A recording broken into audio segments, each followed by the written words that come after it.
자, 합당하지 않은 자. 다음은 누구냐? 결론적으로 의의 예복을 입지 않는 자. 의의 예복을 입지 않는 자. 그래서 22장 그 마태복음 22장 7절 다음에 바로 그 얘기가 나와요. 22장 9절에 보면 마태복음 22장 9절에 보면 마음대로 다 데려오는데 거기 누가 왔어요? 예복을 입지 않고 있는 자가 있어요. 그 예복은 누가 주는 예복? 하나님이 주는 예복. 하나님이 주는 예복은 뭡니까? 의의 옷 예수 그리스도의 보혈로 씻겨야 되는 거예요. 씻겨진 옷. 그 옷을 입는다고 하니까 우리가 맨날 옷을 입는다고 하는 말이 너무 익숙해져 있기 때문에 그냥 그런 거다라고 넘어가는 거예요. 예. 하나님이 보실 때 우리가 의의 옷을 입었다라고 하는 것은 다른 것이 아니라 아버지 앞에 갔을 때요. 여러분을 아버지가 보시면 여러분 안에 뭐가 보여야 되냐면 예수 그리스도의 그 십자가에 대한 온전한 믿음이 보여야 되는 거예요. 그 믿음. 그 믿음과 영과 혼과 육으로 살아온 그 삶, 믿음의 삶. 그것이 뭐가 되는 거예요? 그게 예복이 되는 거예요. 그게. 예? 우리가 너무 교회에서 의의 옷을 입어야 된다. 그 의의 옷을 입어야 된다는 말 모르는 사람이 어디 있어요? 기독교는 다 알지. 근데 의의 옷을 입는 게 뭔데? 그게 뭔데? 의로운 존재는 의인은 없나니 하나도 없고 의인은 오직 예수 그리스도밖에 없단 말이에요. 그럼 하나님 아버지가 우리를 볼 때 예수 그리스도로 보여야 돼요. 예수 그리스도 보인다는 건 우리가 어떻게 예수 그리스도 보입니까? 우리에게 상징적으로 제가 여러분들에게 예수 그리스도의 피가 이렇게 가리고 우리를 볼 수 없게 만들어 주신다. 그런 얘기를 했지만 실제 하나님 아버지 앞에 가면 예수 그리스도의 피가 이렇게 있고 내가 그 앞에 뒤에 서 있습니까? 그렇지 않습니다. 여러분이 아버지 앞에 서면 여러분은 발가벗은 상태로 아버지 앞에서 내 안에 있는 영과 혼과 육의 행위가 쫙 드러난단 말이에요. 그때 그 영과 혼과 육의 그 믿음이 보여야 된다 이 말이에요. 믿음이. 그래야 합당한 자가 된단 말이에요. 그 숨길 수가 없어요. 어떻게 해볼 도리가 없어 그때는. 왜 두렵고 떨리겠어요? 왜 바울이 두렵고 떨렸겠습니까? 평생을 아버지만을 믿고 살아왔던 그 사람이 저도 두렵고 떨립니다. 하나님 아버지를 믿는 그 믿음. 내 옛자아는 죽었다. 너무 마음 편해요. 그래서 근데 사탄이 계속 공격을 해서 어떤 사건이 일어나면 그 순간에 나도 모르게 내 옛자아가 나오는 거예요. 그럼 빨리 회개하고 내 옛자아를 다시 죽여야 돼. 그리스도를 향한 자아로 나를 바꿔야 돼. 그럼 그 자아는 타협하지 않아. 예수 그리스도 이외에는 그 어떤 것도 원하지 않아요. 그게 영과 혼과 육이 아버지 앞에 갔을 때 그 상태가 되어야 되는 거예요. 그게 십자가의 오른쪽 죄수예요. 여러분 정말 너무나 많은 사람들이 그 십자가의 오른쪽 죄수를 오해하는데 자신의 세상 것들 다 내려놔야 된다는 뜻이에요. 그게 아무 내세울 게 없어야 된다는 거예요. 하나님 아버지 앞에 가면 자기 거는 아무것도 없어요. 은혜 하나 바라는 것 이외엔 없다 이 말이에요. 그리스도를 믿는 그 믿음 하나 이외에는 없다는 거예요. 그리고 십자가로 올라가야 된다는 거예요. 예수 그리스도의 십자가의 그 길을 따라서 올라가서 골고다의 길로 이렇게 달려야 된다는 거죠. 그게 행위예요, 행위. 예? 기어 올라가서 나는 예수님과 같은 십자가에 매달린다라는 그 행위가 있어야 되는 거예요. 특별하게 사람들이 좋아하는 일을 하라는 게 아니라 너의 온 마음이, 온 영과 혼과 육이 정말 나를 향하고 있나라는 것을 매일 점검해야 되는 거고, 그렇게 되기 위해서 말씀을 다시 보고 아직도 내가 이만큼 살았구나 이러고, 이게 뭐 어떤 사람들이 생각하는 것처럼 자기 수양하는 거랑 생각하면 곤란해. 그건 말도 안 돼. 자기 수양은 내 안에 미움이나 이런 것이 있으니까 이런 미움을 좀 이렇게 좀 비워내고 이렇게 해가지고 연습을 해서 미움이 없는 사람, 따뜻한 사람, 온유한 사람을 나를 바꿔나가. 이게 자기 수양이지. 우리가 하는 이 작업은 존재를 바꾸는 거예요. 존재를 바꾸는 거예요. 어떻게 그걸 자기 수양이라고 생각해요? 제가 옛날에 그런 말을 들어봤어요. 예?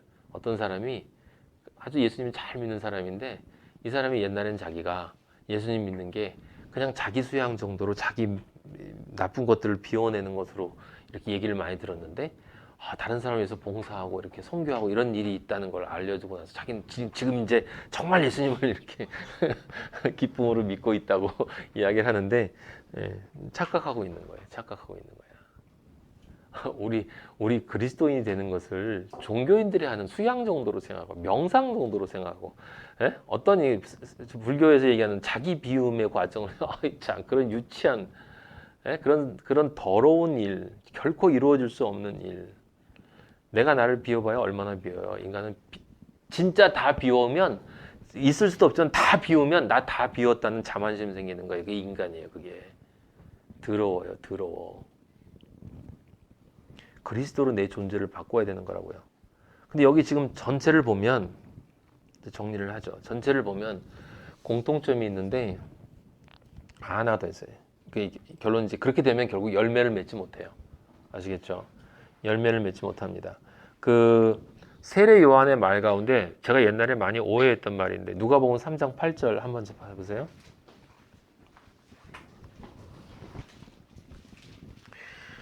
그러므로 회개에 합당한 열매를 맺고 속으로 하나님이, 누가복음 3장 8절, 속으로 아브라함이 우리 조상이라 말하지 말라. 내가 너희에게 이르노니 하나님이 능히 이 돌들로도 아브라함의 자손이 되게 하시리라. 이미 도끼가 나무 뿌리에 놓였으니 좋은 열매 맺지 아니하는 나무마다 찍혀 불에 던져지리라. 이게 세례요한 때를 얘기하는 게 아니라, 예수 그리스도가 말씀하셨잖아요. 믿지 않는 자는 믿지 않음으로 이미 심판을 받은 것이다 라는 말과 같은 맥락의 이야기인 거예요. 성령의 열매를 맺지 못하면 이미 찍혀 불에 던져온 것과 마찬가지다라는 말씀입니다. 그래서 우리는 반드시 열매를 맺어야 한다라고 하는 거예요. 근데 이 공통점을 보면 다른 것이 아니라 결국은 뭐냐면 마음이에요. 마음. 네. 핵심은 마음이에요. 마음. 이 마음이 이 영적 전쟁의 그 전쟁터예요. 전쟁터. 이 마음이 치열한 전쟁터인 겁니다. 네? 그래서 여러분이 잘 아는 성경 구절 있죠? 잠언 16장 32절 찾아보세요. 노하기를 더디하는 자는 용사보다 낫고 자기의 마음을 다스리는 자는 성을 빼앗는 자보다 나으니라. 저쪽 절간에 계신 분들이 그래서 성경과 우리는 같다 이렇게 얘기해요. 왜냐하면 불교의 핵심 사상이 일체 유심조거든요. 일체 유심조. 모든 것, 일체. 이 세상의 모든 것은 오직, 심, 마음으로부터 생겨난다. 모든 것은 마음에서 나온다. 잠언 16장 31절하고 똑같은 말이야. 그러면 그쪽이나 이쪽이나 큰 차이가 없지 않냐. 차원이 달라. 차원이. 지금 자기의 마음을 다스린다라는 말은 자기의 마음을 다스린다. 지금 우리가 아버지가 보실 때 합당하지 않은 자의 공통점이 뭐냐면 다 공통적으로 마음이 갈라진 자들이에요. 마음이 갈라진 자들. 실제로는 갈라졌거나 세상 쪽으로 치우쳐 있는 자들이에요. 근데 왜 마음이 중요한가라고 하는 게 중요하겠죠. 지금 불교에서 얘기하는 일체 유심조와 성경이 말하는 이 마음을 다스린다라는 말을 여러분 정확하게, 제가 옛날에도 말씀을 드렸는데 정확하게 알아야 돼. 이거를 다른 사람들한테 설명을 할 때 정확하게 설명을 해줘야 돼요. 첫째, 일체 유심조이기 때문에 마음을 다스린다 할 때 아까 말씀드린 것처럼 이 세상 사람들은 자기가 자기 마음에 있는 부정적인 것을 빼어내기 위해서 스스로 수양을 해요. 그래서 마음을 다스려. 그리고 목적은 뭐냐면 이 안에 있는 부정적인 것을 다 빼어내서 그 부정적인 것으로부터, 집착으로부터 자유로워진다. 그건 자유로워지는 게 아니에요. 집착에 의해서 종속되지 않는 상태로 가고 싶다라고 하는 거예요. 우리 그리스도인의 마음을 다스린다라는 말은 내가 내 안에 부정적인 것을 얘기하는 게 아니라 우리 그리스도인은 마음 자체가 통째로 더럽다는 걸 아는 사람이에요. 그래서 이것저것 빼내고 자시고 할 게 없어. 그리고 마음을 내가 아무리 빼어내려고 해도 불가능하다는 걸 알기 때문에 마음을 어떻게 다스리냐면 예수 그리스도의 마음을 내 안에 넣는 거예요. 내 마음은 그냥 있는 상태에서 예수 그리스도의 마음을 내 안에 넣으면 빛이 어두움에 들어가서 그 복음을 받아들이면 그 빛이 어둠에 들어가서 이 어두움의 세력을 몰아내는 거야. 불을 켜면 밝아지는 것처럼 우리는 내가 무엇을 하는 게 아니라 내 안에 성령이 빛이 들어와서 예수 그리스도의 말씀이 들어와서 성령과 말씀이 들어와서 그게 빛이 되어져서 안에 있는 어두움을 물러나가도록 만드는 것이 마음을 다스리는 거예요.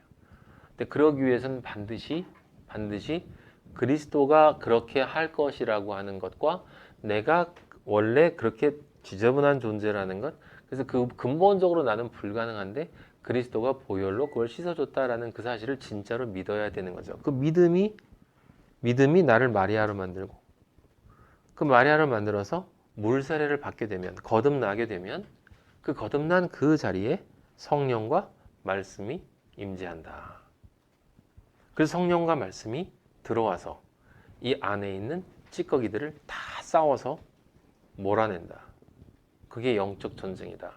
그래서 몰아내는데 그 몰아내려면 내가 믿음으로 성령과 함께 가야 되는데 자꾸 세상 것에 내가 눈을 돌리게 되면 그럼 내 마음의 자리를 사탄에게 내어주는 것이기 때문에 따라서 나는 이 마음의 전쟁에서 쓰러지게 되고 떨어지게 되고 점점 더 지저분해지면 성령은 근심하다, 탄식하다, 소멸되어 버린다.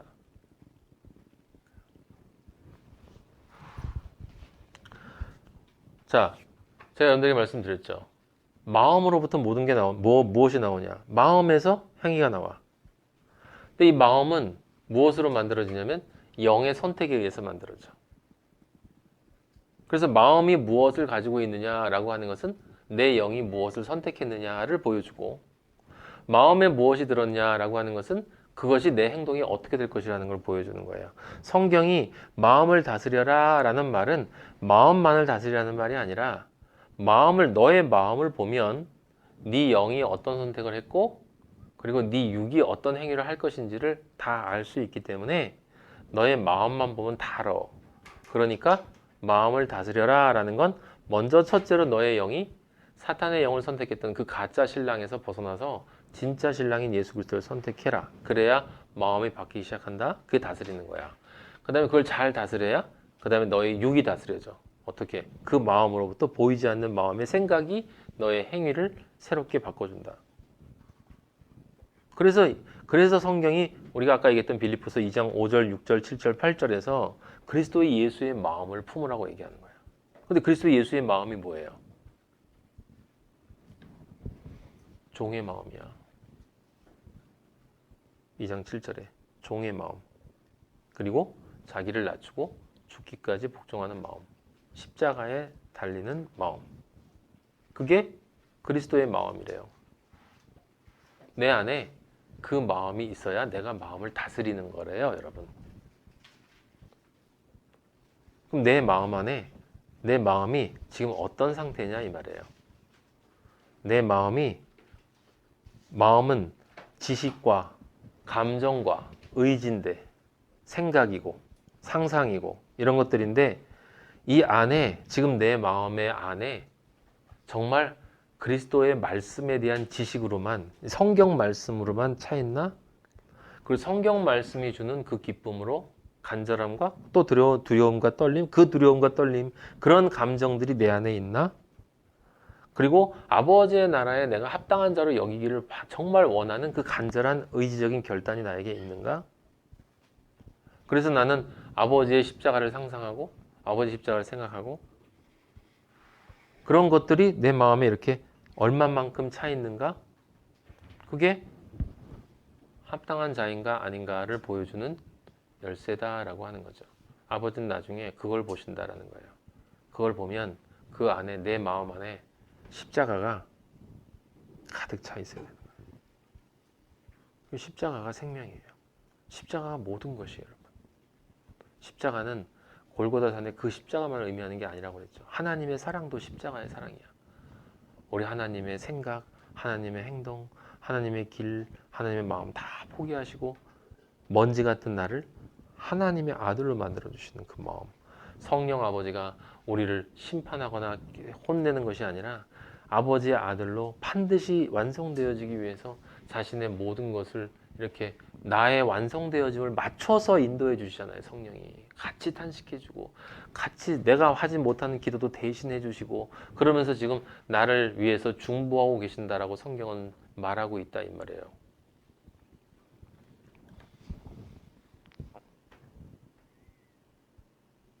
그게 여러분 인이에요. 나중에 아버지가 여러분을 보시면 여러분의 이마에 인이 쳐져 있어야 돼. 손목에 인이 쳐져 있어야 돼요. 그게 바로 십자가예요. 십자가. 그 십자가 형상이 아니라 진짜 십자가의 사랑, 아버지의 십자가의 그 사랑, 아들의 십자가의 그 사랑, 성령 아버지의 십자가의 그 사랑이 무엇인지를 정말 알고 그 십자가의 사랑을 내 영혼육으로 진짜 믿어서 그렇게 나 자신이 아버지가 원하는 존재로 바뀌어 나가고 그런 존재가 되라고, 그것이 정말 복이라고, 그것이 유일한 복이라고 사람들에게 합당한 존재가 되라고, 합당한 존재를 또 찾아다니는 그러한 어부, 사람을 낚는 어부가 되는 그 십자가의 삶. 그래서 십자가 이외에는 아무것도 없어요, 여러분. 무엇을 바랍니까? 우리가 무엇을 얼마나 먹고 얼마나 좋은 집에서 얼마나 멋진 삶을 살다가 이 세상을 떠나면 그것이 나에게 주는 것이 무엇입니까? 전부 사라질 것들이고 전부 쓰러질 것들이고 아침 안개처럼 잠깐 있다가 없어질 것들이에요. 아버지를 사랑한 그 마음, 내 안에 있는 그 십자가는 영원할 거다라는 거죠. 진짜 포기할 수 없는 것이 그것이에요. 저도 아까 말씀드린 것처럼 매일 마음을 들여다보면 사탄이 끊임없이 공격하는 마음, 생각들, 상상을 넣어줍니다. 옛자아가 지니고 있었던 그것들로 공격을 해요. 깨어있지 않으면 기도하지 않고 찬양 부르지 않고 무심코 앉아있다 보면 그냥 생각에 생각을 꼬리를 물고 그가 원하는 방향으로 움직이는 것을 볼 수 있고 또 어떤 사건이 터지면 순간적으로 화를 내고 그런 나 자신을 보고 내가 이런 모습으로 아버지 앞에 정말 갈 수 있을까라는 생각을 할 때가 많이 있습니다. 그래서 정말 두렵고 떨려요. 심지어는 과연 이런 내가 아버지의 말씀을 전하는 사람으로 정말 쓰는 것이 맞는가? 그 생각도 사탄이 주는 생각이라는 걸 알면서도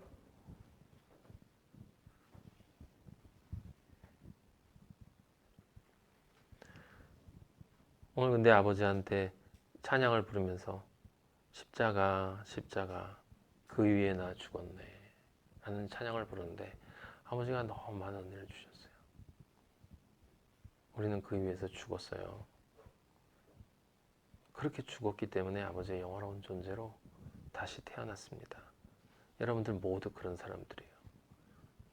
그렇게 완성되어져서 아버지가 정말 기뻐하는 합당한 존재들이 되기를 그리스도의 이름으로 축복하고 기원합니다. 아버지 감사합니다. 영광 받아 주시옵소서. 부족하고 어리석고 지저분하고 보잘것없는 저 같은 존재를 아버지의 아들로 만들어 주시고 아버지 온전하게 아버지의 합당한 그러한 영혼중의 존재로 살아가지 못한다 하더라도 이렇게 아버지 사랑해 주시고 인도해 주시니 감사합니다. 아버지여 영광 받아 주시고 우리의 모든 삶이 아버지께 바칠 수 있도록 인도하여 주시옵소서. 예수 그리스도 이름으로 기도하였습니다. 아멘. 하늘에 계신 우리 아버지 이름이 거룩히 여김을 받으시오며 나라의 마옵시며 뜻이 하늘에서 이루어진 것 같이 땅에서도 이루어지이다. 오늘날 우리에게 일용할 양식을 주옵시고 우리가 우리에게 죄 지은 자를 사하여 준 것 같이 우리 죄를 사하여 주옵시고 우리를 시험에 들지 말게 하옵시며 다만 악에서 구하옵소서. 나라와 권세와 영광이 아버지께 영원히 있사옵나이다. 아멘.